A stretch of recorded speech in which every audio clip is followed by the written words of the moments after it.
came to Earth to watch the end of a myth. Across a cold stretch of folded space, the alien observers gathered like scholars around a dying star.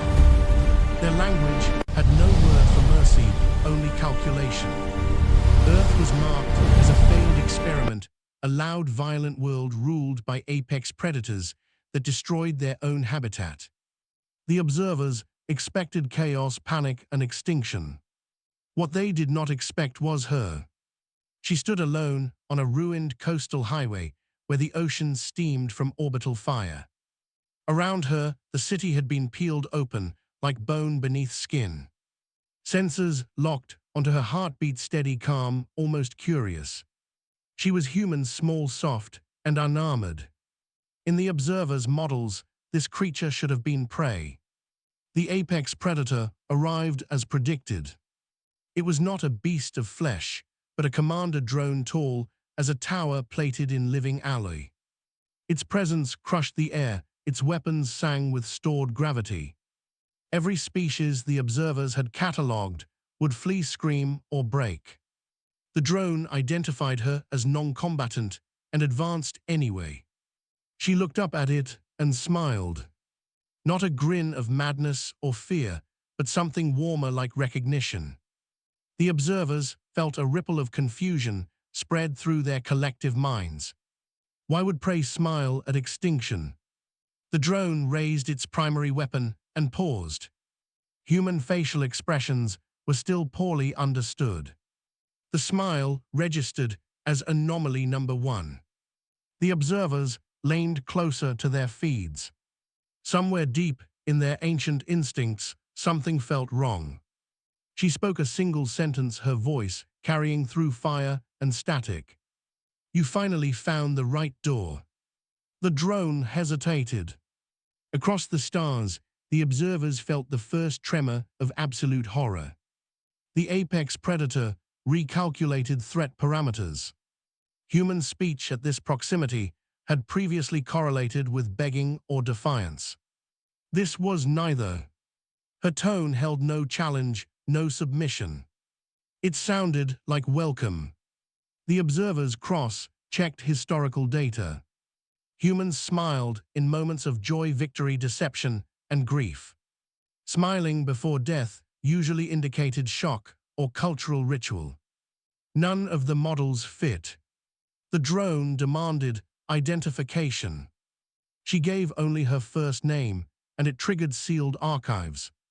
Long-forgotten research buried by human governments and quietly monitored by alien probes. Projects built on desperation and curiosity rather than conquest. She took a step forward.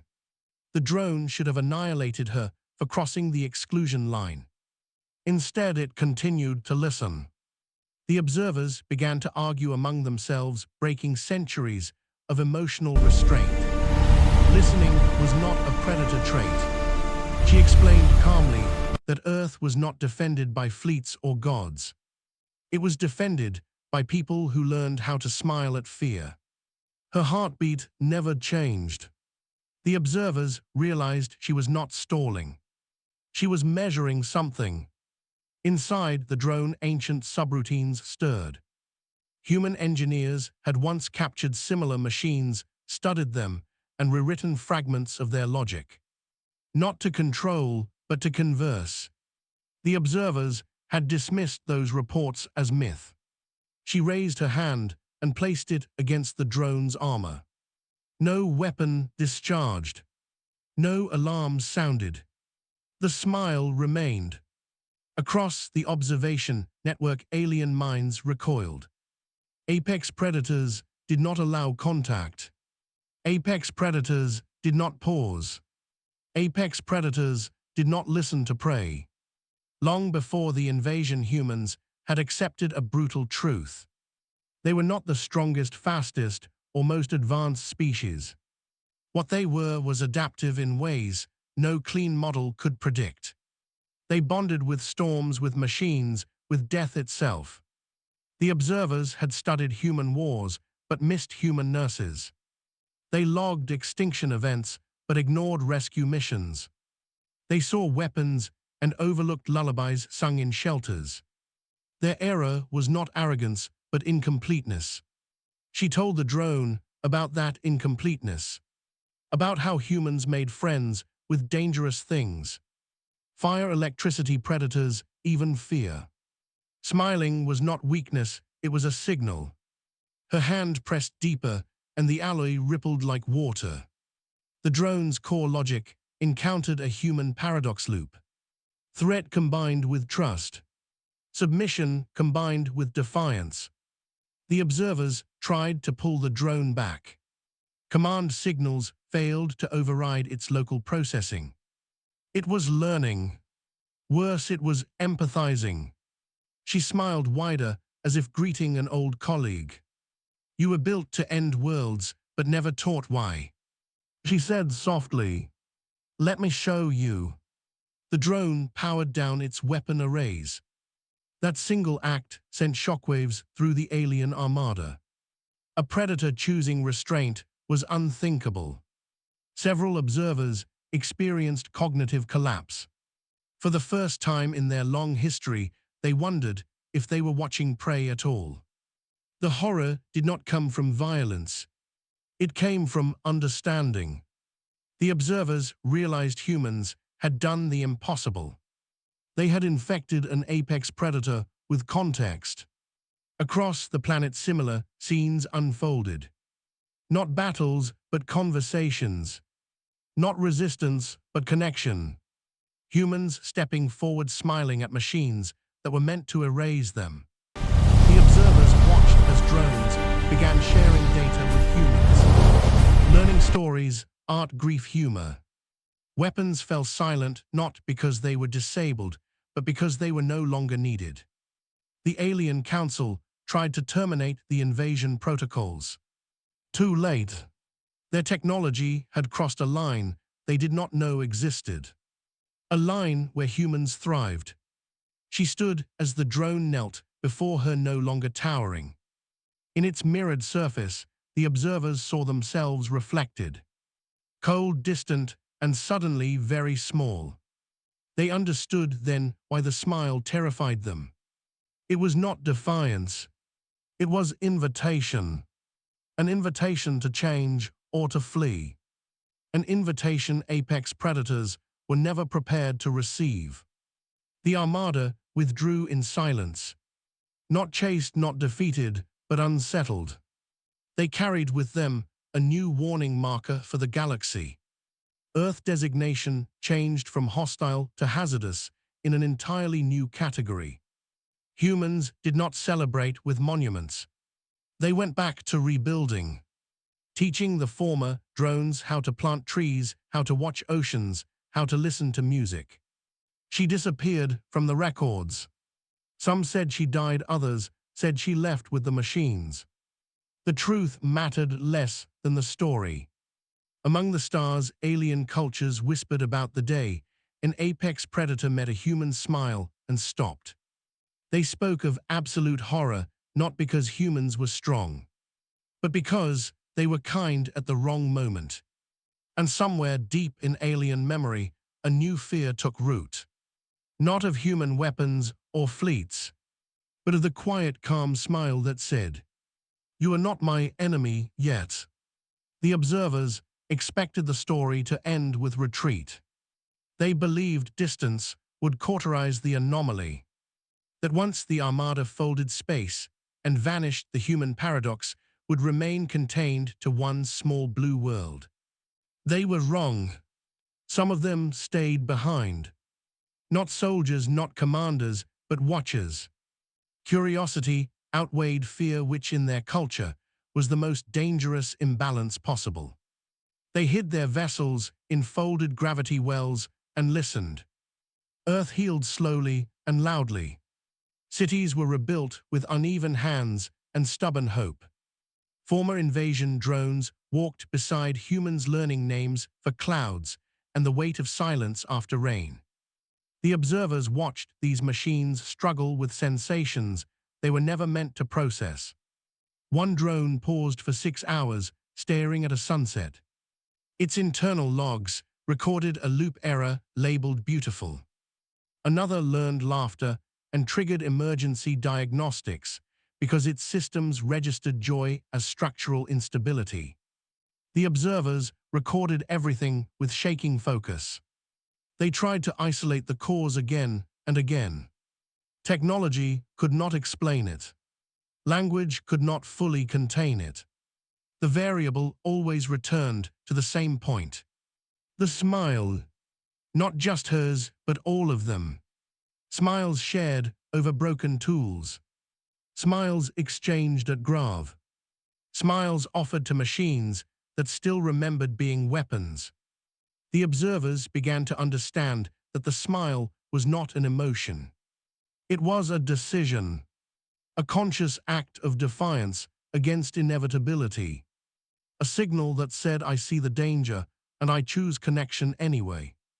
This terrified them more than any weapon. One observer broke protocol and descended. Its form was cloaked, imperfectly flickering between shadows and shape.